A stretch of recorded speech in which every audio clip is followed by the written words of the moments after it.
Gabriel. I'm Julia, and I'm Jen, and we are Zandia!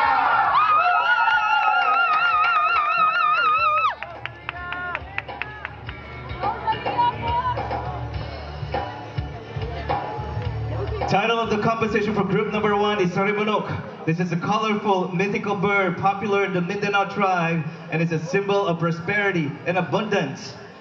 In the Sona, it is described as a symbol of peace, oneness, our rich culture, and how we can be a blessing to others. Composer Man Chua, ladies and gentlemen, please welcome group number 1.